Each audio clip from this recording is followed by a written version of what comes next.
IPS officer अभिषेक दुल्लर ने DIG northern range का कार्यभार संभाल लिया है। पत्रकारों से बातचीत में डीआईजी ने कहा कि नॉर्दर्न रेंज के अंतर्गत जिला कांगड़ा, चंबा, ऊना और पुलिस जिला नूरपुर आते हैं। इन जिलों की सीमाएं पंजाब व जम्मू कश्मीर से सटी होने के चलते सीमावर्ती क्षेत्र संवेदनशील है।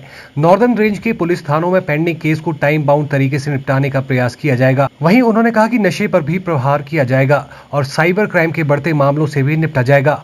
अभिषेक दुल्लर ने कहा कि नॉर्दर्न रेंज में श्री चिंतपूर्णी, श्री ज्वालामुखी, श्री ब्रिजेश्वरी और श्री चामुंडा नंदीकेश्वर धाम शक्तिपीठ आते हैं। इन शक्तिपीठों में देश के कोने कोने से श्रद्धालु पहुंचते हैं। ऐसे में उन्हें बेहतर यातायात व्यवस्था व सुरक्षित माहौल उपलब्ध करवाने की दिशा में काम किया जाएगा।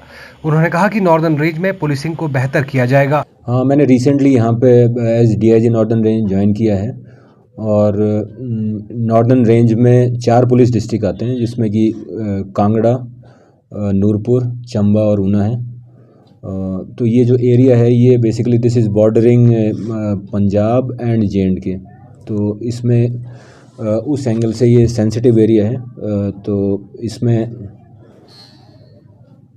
इसके अलावा यहाँ पे नारकोटिक्स का अभी चलन बढ़ रहा है और मतलब नारकोटिक रिलेटेड प्रॉब्लम्स बढ़ रही हैं, जिसमें कि चिट्टे का यूज़ है वो बढ़ रहा है। तो उस पे भी हम कंट्रोल करने की कोशिश करेंगे और उसके साथ ऑनलाइन फ्रॉड्स और जो साइबर फ्रॉड्स हैं वो भी बढ़ रहे हैं। लोगों को चीट किया जा रहा है थ्रू ऑनलाइन और थ्रू साइबर फ्रॉड्स, तो उसमें भी वो भी एक प्राथमिकता रहेगी। इसके अलावा यहाँ पे काफ़ी रिलीजियस प्लेसेस हैं, जो हमारे काफ़ी मंदिर हैं, उसमें काफ़ी लोग बाहर से भी श्रद्धालु आते हैं।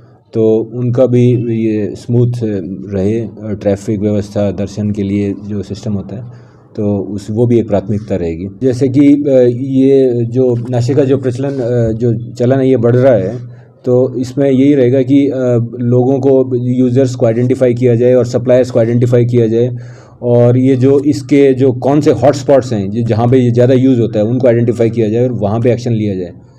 जैसे कि नूरपुर के कुछ एरिया हैं या फिर और भी कुछ एरिया हम आइडेंटिफाई करेंगे, उससे कि उनको टारगेट करके, प्लस इसके फिर जो कुछ सप्लायर जो बाहर से आ रहे हैं, कि पंजाब से आ रहा है फिर दिल्ली से आ रहा है सामान, तो उसको भी रोकने की कोशिश करी जाएगी। और जो पेंडेंसी जो आप बता रहे हैं कि जी पेंडिंग केसेज ऐसे हैं, तो उसको हम टाइम बाउंड तरीके से उसको निपटाने की कोशिश करेंगे। देखो, आप कानून के नज़रिए से देखोगे तो जो सप्लायर है वो तो ऑफेंस कर ही रहा है, वो अगर वो लेडी भी है या फिर जेंट्स भी, उससे कोई फ़र्क नहीं पड़ रहा है।